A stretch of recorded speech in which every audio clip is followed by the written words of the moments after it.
The Journalism Diversity Fund is so important, and I support it with all my heart and push it to all of our applicants. The simple fact is that universities are meant to be places where everybody, no matter what their backgrounds, come together, share ideas, join forces and do incredible work together. So it's really important for universities that we have a diverse range of students. But from a journalistic perspective, if we don't have a diverse group of people coming into the trade, we're going to miss out on fantastic stories. Well, if you believe in the future of journalism, you've got to believe in the Journalism Diversity Fund. It's really important for us. We want to recruit people who speak the language of our viewers. That means we need people who reflect our viewers, reflect the communities, reflect the areas they come from. And it's important we broaden that pool of people to as wide a pool as possible.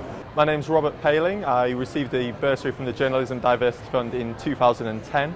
I now work at Sky Sports News in London. I'm Siobhan Adam. I received a bursary from the Journalism and Diversity Fund for a course starting in 2011 at the University of Central Lancashire. Well, the NCTJ is delighted to have been involved right at the very start of the establishment of the Journalism Diversity Fund. We worked very closely with our chief sponsor, the Newspaper Licensing Agency, to set up a brand new way of supporting young people into our industry from diverse backgrounds.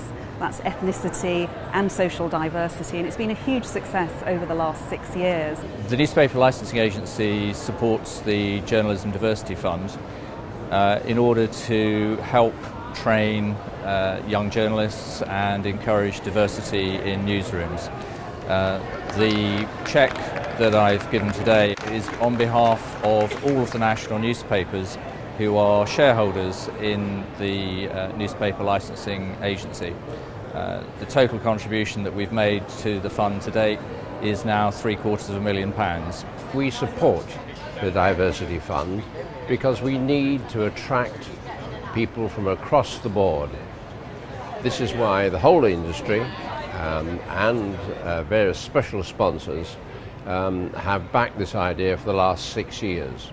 In a country where some cities have 30–40% of the population are from diverse origins or origins where there are people out of work, that we try to encourage people to come into journalism, because newspapers and television and radio should reflect the communities that they serve and cover.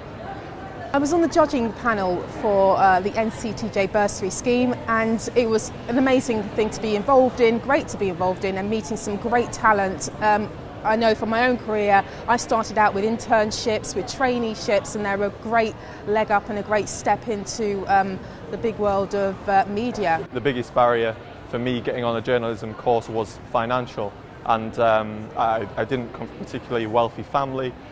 Single parent household in a working class community, so I really needed financial help to get into journalism, and the JDF helped break down that barrier for me. I've managed to secure a job now. I'm a travel and parenting editor at Female First, and that's all thanks to the Journalism Diversity Fund. I went to the University of Sheffield and I learned some very key skills that are needed to get into the industry, and thankfully I managed to get a job at Sky Sports News on their graduate trainee scheme, which lasted 12 months, and now thankfully I've been kept on and I'm a permanent member of staff. I was able to complete a successful work placement, go on a journalism trip to China, and various other sort of skills and tools that I've learned throughout the year as well have helped me secure this job. It's a great job. I get to work on some of the breaking news stories, the biggest breaking news stories in sport, and meet some great individuals that I've always idolised and hoped that I could interview one day, and now that's come true.